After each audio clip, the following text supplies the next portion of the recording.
নমস্কার, আমি সুদীপ্তা। এভি নিউজে আপনাদের সকলকে স্বাগত। প্রথমেই চোখ রাখবো নিউজ হেডলাইন্সে।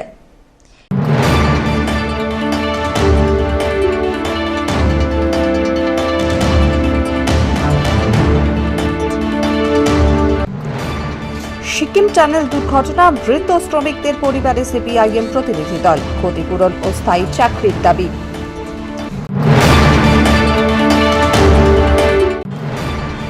কেন্দ্রীয় শিক্ষামন্ত্রীর পদত্যাগের দাবিতে জলপাইগুড়িতে কংগ্রেসের মশাল মিছিল।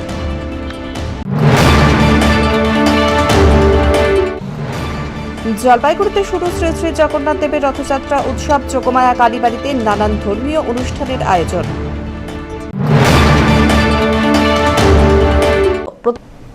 এবার আসছে বিস্তারিত সংবাদে। সিকিমের টানেল দুর্ঘটনা, মৃত শ্রমিকদের পরিবারে সিপিআইএম এর প্রতিনিধি দল, ক্ষতিপূরণ আর স্থায়ী চাকরির দাবি উঠল। সিকিমের টানেলে কাজ করতে গিয়ে ভয়াবহ দুর্ঘটনায় প্রাণ হারান মাটিয়ালি ব্লকের একাধিক শ্রমিক। মৃতদের অধিকাংশই চা শ্রমিক পরিবারের সদস্য। বাড়তি উপার্জনের আশায় ভিন রাজ্যে কাজ করতে যান তারা, কিন্তু সেখানেই শেষ পর্যন্ত মৃত্যুপুরীতে পরিণত হয় তাদের কর্মসংস্থান। বুধবার কিলকোট চা বাগানের 11 নম্বর লাইনে মৃত শ্রমিকদের পরিবারের সঙ্গে দেখা করলেন সিপিআইএম এর প্রতিনিধি দল। জলপাইগুড়ি জেলা সম্পাদক পীযূষ মিশ্রের নেতৃত্বে কৃষক সভা ও শ্রমিক সংগঠনের নেতারা শোক সন্তপ্ত পরিবারের সঙ্গে কথা বলেন, তাদের পাশে থাকার আশ্বাস দেন। প্রতিনিধি দলে ছিলেন কৃষক সভার নেতা আশিস সরকার, শ্রমিক নেতা সিকান্দার মাঝি, গোবিন্দ হাজরা, বিজয় মুন্ডা, কর্ণে বাহাদুর লামা সহ আরও অন্যান্যরা। পরিবারের সঙ্গে সাক্ষাতের পর পীযূষ মিশ্র অভিযোগ করেন, কেন্দ্রীয় সরকারের প্রকল্পে কাজ করতে গিয়েই শ্রমিকদের মৃত্যু হয়েছে। তাঁর প্রশ্ন, এত বড় প্রকল্পে শ্রমিকদের নিরাপত্তা নিশ্চিত করতে কেন পর্যাপ্ত ব্যবস্থা ছিল না? অবিলম্বে ঘটনার নিরপেক্ষ তদন্তের দাবি জানান তিনি। উপযুক্ত আর্থিক ক্ষতিপূরণ আর স্থায়ী চাকরিরও দাবি জানান তিনি। আরও বলেন, ক্ষতিগ্রস্ত পরিবারের পাশে কেন্দ্রীয় সরকার না দাঁড়ালে বিষয়টি নিয়ে আইনি লড়াইতে নামবেন। এদিকে দুর্ঘটনার কয়েকদিন কেটে গেলেও এখনও বহু পরিবার তাদের প্রিয়জনের মরদেহ হাতে পাননি। সিকিমের নামচিতে ময়নাতদন্ত চলছে, একাধিক দেহ এখনও শনাক্ত করা সম্ভবই হয়নি। ফলে একদিকে প্রিয়জন হারানোর শোক, অন্যদিকে অনিশ্চয়তার যন্ত্রণা, দুয়ের মধ্যে দিন কাটছে ক্ষতিগ্রস্ত পরিবারের। এই পরিস্থিতিতে মৃতদের পরিবারের পাশে থাকার আশ্বাসের সঙ্গে শ্রমিক নিরাপত্তা, দায়বদ্ধতা আর কেন্দ্রীয় সরকারের ভূমিকা নিয়েও প্রশ্ন তুলছে সিপিআইএম নেতৃত্ব।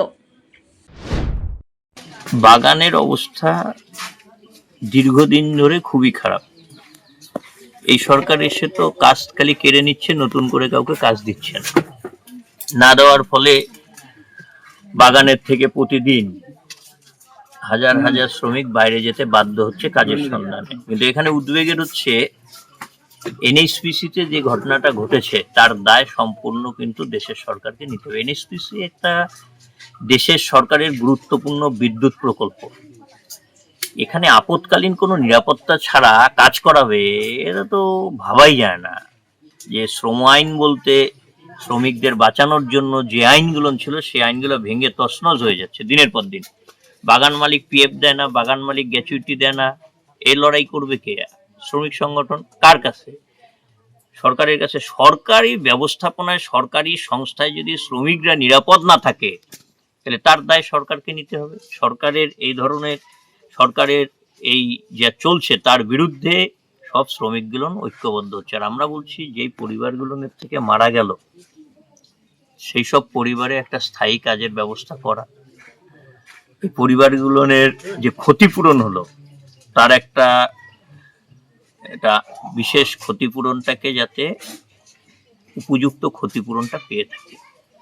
ক্ষতিপূরণটা এমন না এককালীন একটা টাকা দিল সেটা। পরিবারের বাচ্চা রয়েছে, ঘর দুয়ারের অবস্থা খুব খারাপ, বাচ্চাটার শিক্ষার ব্যবস্থা, এগুলো তাকে নিতে হবে। কিন্তু দেশের সরকার শ্রমিকদের বিরুদ্ধে যে যুদ্ধ ঘোষণা করেছে, আজকে একটা কেন্দ্রীয় প্রকল্পে যেভাবে শ্রমিক মারা গেল, এটাকে বরদাস্ত করা যায় না। কারণ সিকিমের এই এনএইচপিসি অনেক পুরানো, অনেক গুরুত্বপূর্ণ একটা বিদ্যুৎ প্রকল্প। এখানে এই ধরনের ঘটনা দেশের লজ্জা। আর এ ধরনের ঘটনার প্রতিবাদে যা পদক্ষেপ নেওয়া আমরা। অমিত বণিকের রিপোর্ট।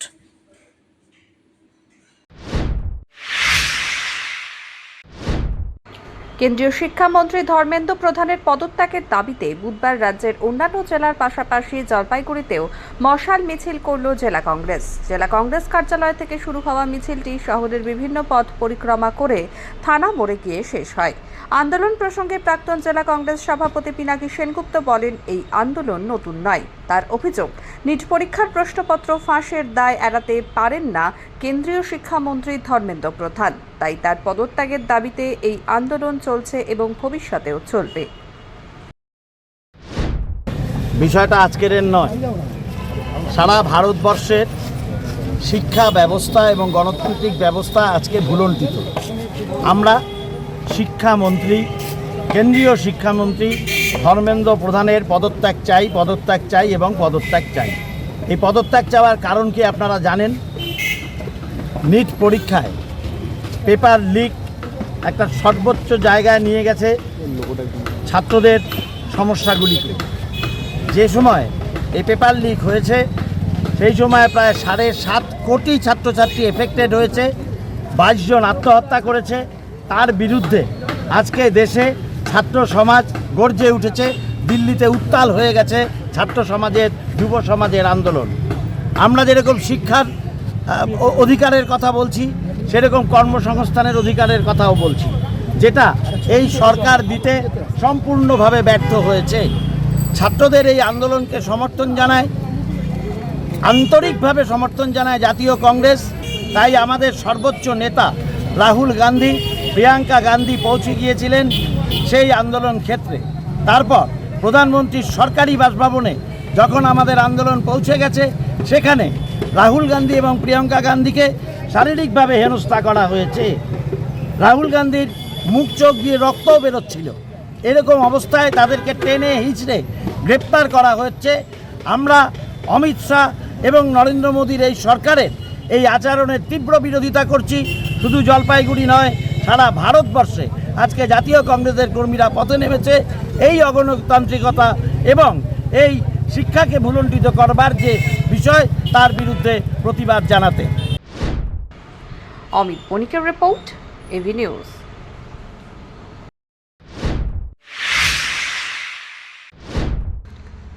জলপাইগুড়িতে শুরু শ্রী শ্রী জগন্নাথ দেবের রথযাত্রা উৎসব। যোগমায়া কালীবাড়িতে নানান ধর্মীয় অনুষ্ঠানের আয়োজন। শ্রী শ্রী জগন্নাথ দেবের রথযাত্রা উপলক্ষে জলপাইগুড়ির যোগমায়া কালীবাড়ি প্রাঙ্গণে শুরু হয়েছে শ্রী শ্রী জগন্নাথ দেবের রথযাত্রা উৎসব 2026। এই উপলক্ষে শ্রী শ্রী জগন্নাথ গৌড়ীয় মঠের উদ্যোগে বিভিন্ন ধর্মীয় অনুষ্ঠানের আয়োজন করা হয়েছে। যোগমায়া কালী মন্দির এলাকায় নাট মন্দিরে প্রতিদিন অনুষ্ঠিত হচ্ছে শ্রীমদ্ ভাগবত কথা পাঠ, শ্রী বিগ্রহদের বিভিন্ন লীলা কথা নিয়ে ধর্মীয় আলোচনা এবং নাম সংকীর্তন। অনুষ্ঠানে উপস্থিত রয়েছেন গৌড়ীয় সংঘের বর্তমান আচার্য ও বিষ্ণুপাদ 108, শ্রী শ্রীমদ ভক্তিপ্রসাদ সাধু গোস্বামী মহারাজ সহ বিশিষ্ট ভাগবত প্রবক্তারা। উৎসবের অংশ হিসেবে আগামী 20 জুলাই শ্রীল প্রভুপাদের বিজয় উৎসবও পালিত হয়েছে। আয়োজকদের পক্ষ থেকে জানানো হয়েছে, আগামী 25 জুলাই বিকেলে শ্রী শ্রী জগন্নাথ দেবের পুনর্যাত্রার মধ্য দিয়ে এবারের রথযাত্রা উৎসবের সমাপ্তি ঘটবে। উৎসব চলাকালীন প্রতিদিন ধর্মীয় অনুষ্ঠান, কীর্তন, ভাগবত পাঠ এবং ভক্তদের ব্যাপক সমাগমে মুখরিত হয়ে উঠেছে যোগমায়া কালীবাড়ি প্রাঙ্গণ। সব্যসাচী মজুমদারের রিপোর্ট, এভি নিউজ।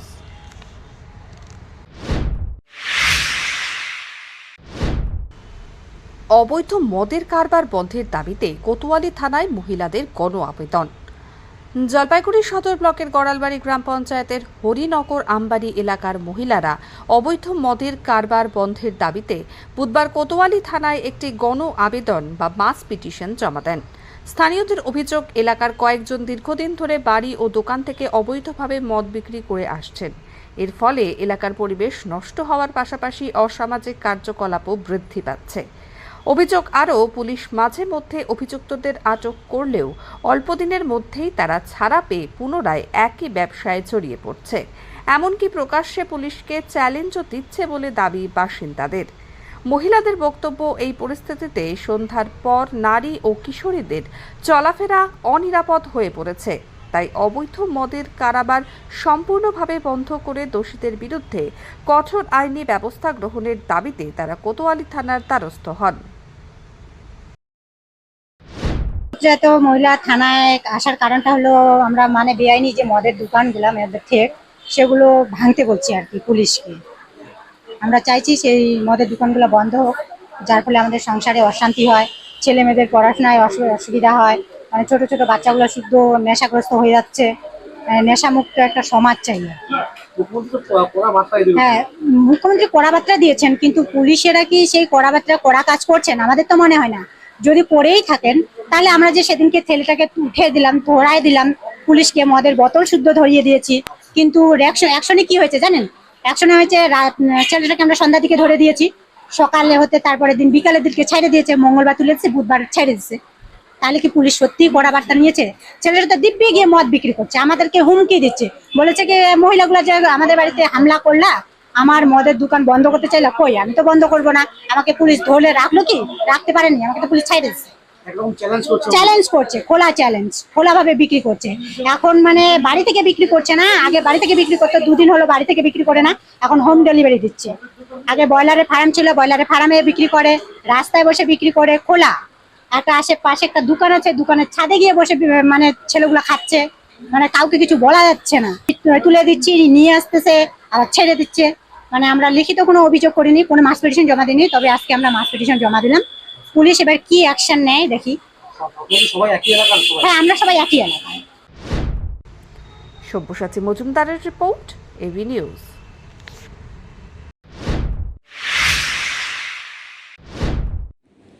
ভাইয়ের চিকিৎসার জন্য পথে পথে সাহায্যের আবেদন দাদার। মানবিকতার অনন্য নজির জলপাইগুড়িতে। ভাইয়ের গুরুতর অসুস্থতার চিকিৎসার জন্য পথে পথে ঘুরে সাহায্যের আবেদন জানাচ্ছেন দাদা শুভঙ্কর রায়। জলপাইগুড়ির মেটালি ব্লকের রানীঘাট এলাকার বাসিন্দা এই পরিবারের ওপর একের পর এক নেমেছে দুর্ভাগ্য। জানা যায়, মাস কয়েক আগে 2 ভাইয়ের বাবা মারা যান। মা দীর্ঘদিন ধরে শয্যাশায়ী। সংসারের দায়িত্ব কাঁধে নিয়ে শুভঙ্কর রায় বাইরের রাজ্যে পরিযায়ী শ্রমিক হিসাবে কাজ করেন, কিন্তু হঠাৎই এক গুরুতর দুর্ঘটনায় আহত হন তার ছোট ভাই। দুর্ঘটনার পর থেকেই শয্যাশায়ী, মাথায় জটিল সমস্যা ধরা পড়েছে। চিকিৎসকদের মতে তার চিকিৎসার জন্য কয়েক লক্ষ টাকার প্রয়োজন। এমন কঠিন পরিস্থিতিতে সব কাজ ছেড়ে ভাইয়ের পাশে দাঁড়িয়েছেন শুভঙ্কর। চিকিৎসার খরচ জোগাড় করতে বিভিন্ন জায়গায় ঘুরে মানুষের কাছে সাহায্যের আবেদন জানাচ্ছেন। এই উদ্দেশ্যে তিনি সম্প্রতি জলপাইগুড়ি ওয়েলফেয়ারের দ্বারস্থ হন। সংস্থার সম্পাদক সঞ্জয় চক্রবর্তী তাকে সম্ভাব্য সব সহযোগিতার আশ্বাস দিয়েছেন। বর্তমানে সমাজে যেখানে প্রায়শই বিপদের সময় আত্মীয় স্বজন দূরে সরে যান, সেখানে শুভঙ্কর ভাইয়ের প্রতি এই নিঃস্বার্থ ভালোবাসা দেখানোয় দায়িত্ববোধ আর মানবিকতার জ্বলন্ত দৃষ্টান্ত হয়ে উঠেছেন। অনেকেই মনে করছেন এই ঘটনা সমাজের কাছে পারিবারিক বন্ধন, দায়িত্ববোধের ইতিবাচক বার্তা বহন করছে। কি সমস্যা এখন তোমার? আমার ভাই একটা হঠাৎ করে বাইক অ্যাক্সিডেন্ট হয়ে গেছে, তো এখন খুব আর্থিক অবস্থায় সব কিছু শেষ করে দিয়েছি। এখন মাথার যে হাড্ডিটা আছে ওটা রিকভার করার জন্য আমি কিছু আর্থিক সাহায্য চাচ্ছি সকলের কাছে। কবে অ্যাক্সিডেন্ট হয়েছে? অ্যাক্সিডেন্ট হয়েছে 27শে মার্চ। 27শে মার্চ। কী করো এমনি পরিবারের? তো আগে বাইরে কাজ করতাম, এখন বাবা মারা যাওয়ার পরে মাকে ছেড়ে আর যাইতে পারি না। হঠাৎ করে ভাই একটা অ্যাক্সিডেন্ট হয়ে গেল। এখন ভাইয়ের জন্য এখানেই চলে এসছো? হ্যাঁ, ভাইয়ের জন্য এখন একটু সাহায্যের জন্য ঘুরতেছি। আচ্ছা, বাবা নেই তোমার? বাবা নেই। বাবা নেই? মাও খুব অসহায়, মারও অবস্থা ওইরকম ভালো না, মারও বয়স হয়ে গেছে। মানে এখন কি তুমি চারিদিকে আসছো? হ্যাঁ, আমি চারিদিকে একটু সাহায্যের আশ্বাসে ঘুরতে। কি নাম তোমার ভাইয়ের? আমার নাম শুভঙ্কর রায়। তোমার ভাইয়ের নাম? ভাইয়ের নাম বিশ্বজিৎ রায়। বয়স কত হবে? আমার ভাইয়ের বয়স 22 বছর। এখন কোথায় ভর্তি আছে? এখন অভাবের কারণে হসপিটালে এতদিন রাখতে পারিনি, এখন বাড়িতে নিয়ে এসে আমি সেবা যত্ন করতেছি। এই যে তুমি নিজের দাদা হয়ে ভাইয়ের জন্য সমস্ত কিছু ছেড়ে এখানে চলে এসছো, এটা তো আমার তো এখন বাবা নাই, এখন বাবার ওজনটাও পুরো মাথার উপরে পড়ে গেছে। এখন না ভাইয়ের পিছনে ছাড়তে পারছি না থাকতে পারতেছি। এখন আমি একটু ভাইয়ের চারিদিকে আমি একটু চেষ্টা করতেছি ভাইকে ভালো করার জন্য। তো ময়নাগুড়ির থেকে শুভঙ্কর রায় বলে একটি ছেলে এসছে। ওর ভাই গত মার্চ মাসে একটা অ্যাক্সিডেন্ট হয়েছে। সেই অ্যাক্সিডেন্টে মাথায় সাংঘাতিকভাবে রাগে মাথা রক্ত জমে যায়। সেই মতন করে শিলিগুড়ি বেসরকারি প্রতিষ্ঠানে চিকিৎসা করেছে, জমি জমা যা ছিল সব বিক্রি করে দিয়েছে এখন যে মাথা অপারেশন করবার জন্য যে খুলিটা থাকে, খুলিটা অন্য জায়গায় সেট করা আছে, এখন ওটাকে নিয়ে মাথার মধ্যে লাগাতে হবে। তার জন্য অন্তত আরও 1.5 লাখ টাকার মতন প্রয়োজন। ও সবার কাছে যাচ্ছে টাকার জন্য, কেউ পাচ্ছে, কোথাও পাচ্ছে না, বড় অঙ্কের দরকার। এই জন্য আমি মিডিয়ার কাছে অনুরোধ করছি যে ওর পরিবারটাকে যদি কিছু আর্থিক সাহায্য ব্যক্তিগণ করেন, তাহলে পরে ওর শেষ চিকিৎসাটা হতে পারে। কারণ একদম দরিদ্র পরিবারটি ভীষণ দরিদ্র। কিছুদিন আগে ছেলেটির বাবা মারা গেছেন, এবার মা ভাইকে পুরোপুরি দায়িত্ব দিয়ে যে দাদা আছেন, দাদাই পুরোপুরি করছেন, কারণ তো এর করবার আর কেউ নেই। মানে দাদা সরে আসলে পরে একদম বাড়িতে পচে মরা ছেড়ে কোনো বিকল্প থাকবে না। এই মুহূর্তে আমি সংগঠনের তরফ থেকেও আমজনতার কাছে অনুরোধ করছি, যে যার সাধ্য মতন তার ব্যাঙ্ক অ্যাকাউন্টে যদি কিছু টাকা পাঠিয়ে দেন, তাহলে চিকিৎসাটা সম্পূর্ণ হতে পারে। অমিত বণিকের রিপোর্ট।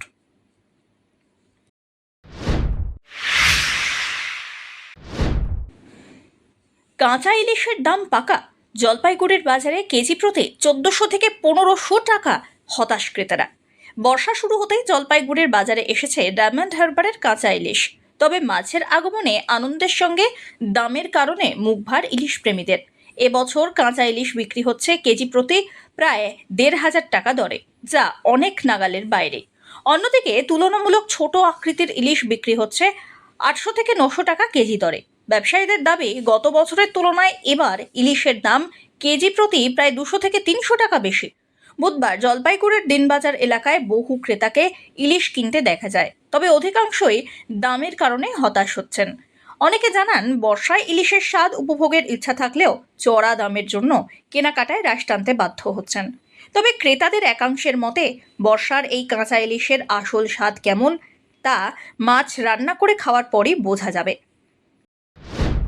দামে কি দেখছেন বর্ষার কাঁচা ইলিশ? হ্যাঁ, বর্ষার কাঁচা ইলিশ তো দেখছি, কিন্তু এদিকে খেতেও মন চায়। হ্যাঁ,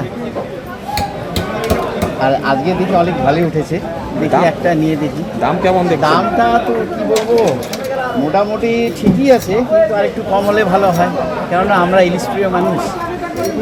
কাঁচা ইলিশের তো দাম তো একটু কম হওয়া উচিত মনে হয়। হ্যাঁ, অবশ্যই কম হওয়া উচিত, তাহলে সবাই আর কি জেনারেলি সবাই সুস্বাদুভাবে খেতে পারবে। কত করে বিক্রি করছেন? ইলিশ একটা 800 আছে, 1000 আছে, একটা 1400 টাকা আছে বড়টা 1 কিলো। কাঁচা ইলিশ কোথাকার? ডায়মন্ড। কোথাকার? ডায়মন্ড ইলিশ। আর অন্য জায়গার থেকে আসছে না এবার? অন্য জায়গার থেকে আসছে, বোম্বে ইলিশটা আসছে, ওটা কম দাম আছে, ওগুলো ভালো না। বিক্রি কেমন হচ্ছে? হ্যাঁ, বিক্রি ভালো। অমিত বণিকের রিপোর্ট।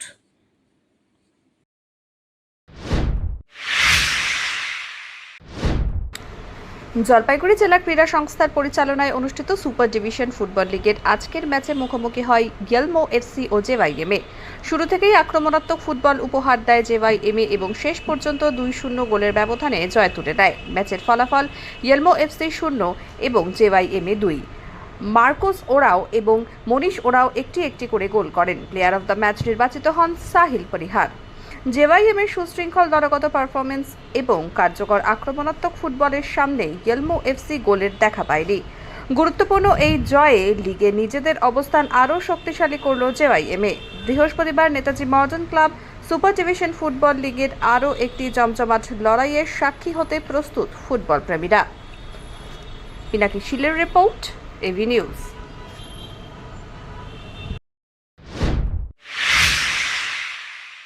শেষ করবার আগে নিউজ হেডলাইন্স আরো একবার।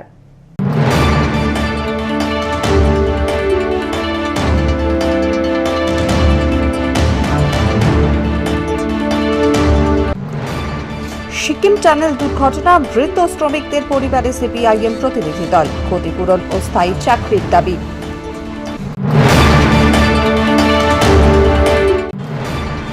কেন্দ্রীয় শিক্ষামন্ত্রীর পদত্যাগের দাবিতে জলপাইগুড়িতে কংগ্রেসের মশাল মিছিল।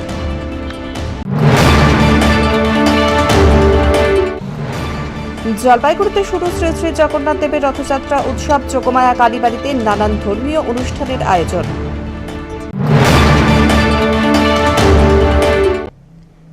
এখনকার মতন এভি নিউজ এ পর্যন্তই। পরবর্তীতে আসছি আরো সংবাদ নিয়ে, দেখতে থাকুন আমার ভিশন। নমস্কার।